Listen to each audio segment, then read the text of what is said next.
Indian സിനിമയ്ക്ക് നവഭാവുകത്വം പകർന്ന ശ്യാം ബെനഗൽ സമൂഹത്തിന്റെ നേർക്കാഴ്ചകൾ ഫ്രെയിമിലാക്കിയ ചലച്ചിത്ര പ്രതിഭയാണ്.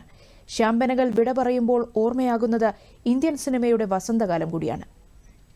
അച്ഛൻ ശ്രീധർ ബി ബെനഗൽ നൽകിയ ക്യാമറ കൊണ്ട് 12ാം വയസ്സിൽ ആദ്യ സിനിമയുടെ ഫ്രെയിം വയ്ക്കുമ്പോൾ തന്റെ ജീവിതം സിനിമയാണെന്ന കുട്ടിയായ ശ്യാം ഒരിക്കലും ചിന്തിച്ചിരുന്നില്ല.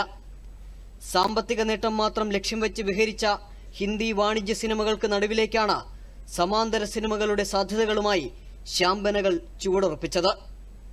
സമൂഹത്തിന്റെ യഥാർത്ഥ അവസ്ഥകൾ നേർക്കാഴ്ചകളാക്കി അദ്ദേഹം പ്രേക്ഷകർക്ക് മുന്നിൽ അവതരിപ്പിച്ചു. കർഷകന്റെ രോദനവും സ്ത്രീകളുടെ വേദനയും ശ്യാമിന്റെ ക്യാമറകൾ ഒപ്പിയെടുത്തു. ലിൻഡാസ് എന്ന പരസ്യ കമ്പനിക്ക് വേണ്ടി പരസ്യചിത്രങ്ങളും ഡോക്യുമെന്ററികളും അദ്ദേഹം സംവിധാനം ചെയ്തു. 10 വർഷത്തിനിപ്പുറം 1973 അങ്കൂർ എന്ന ചിത്രത്തിലൂടെയാണ് ശ്യാം ചലച്ചിത്ര സംവിധായകൻ എന്ന നിലയിൽ അറിയപ്പെട്ടു തുടങ്ങിയത്. തന്റെ ആദ്യ സിനിമയ്ക്കൊപ്പം ശബാന അസ്മി, അനന്ത് നാഗ് എന്നീ താരങ്ങളെയും ശ്യാം ഇന്ത്യൻ സിനിമയ്ക്ക് സംഭാവന ചെയ്തു. അങ്കൂറിന്റെ തുടർച്ചയായി നിഷാന്ത്, മണ്ടി, മന്ദാൻ, ഭൂമിക മമ്മോ, സർദാരി ബീഗം, സുബൈദ തുടങ്ങി തന്റെ കയ്യൊപ്പ് ചാർത്തിയ ചിത്രങ്ങളിലൂടെ സമാന്തര സിനിമയ്ക്ക് ശ്യാം ബെനഗൽ നവ ഊർജം പകർന്നു.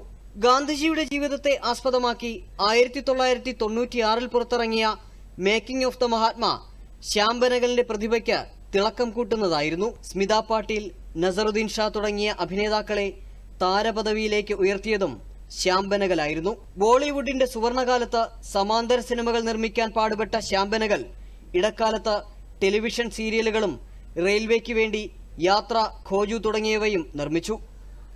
ഇന്ത്യൻ സിനിമാ ലോകത്ത് നൽകിയ അതുല്യ സംഭാവനകൾ പരിഗണിച്ച് പത്മശ്രീ, പത്മഭൂഷൺ ബഹുമതികൾ നൽകി രാജ്യം ശ്യാം ബെനഗലിനെ ആദരിച്ചു.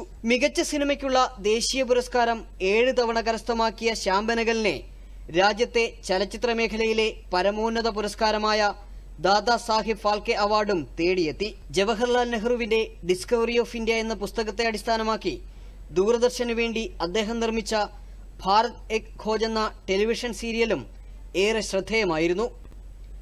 6 വർഷത്തോളം രാജ്യസഭാംഗമായും അദ്ദേഹം പ്രവർത്തിച്ചു. നവതരംഗ സിനിമാ പ്രസ്ഥാനത്തിന്റെ അമരക്കാരിൽ ഒരാളായ ശ്യാം ബെനഗൽ പുതുതലമുറയിലെ ചലച്ചിത്ര പ്രവർത്തകർക്കും ചലച്ചിത്ര പഠിതാക്കൾക്കും എന്നും മാതൃകയാണ്. News desk, Doordarshan.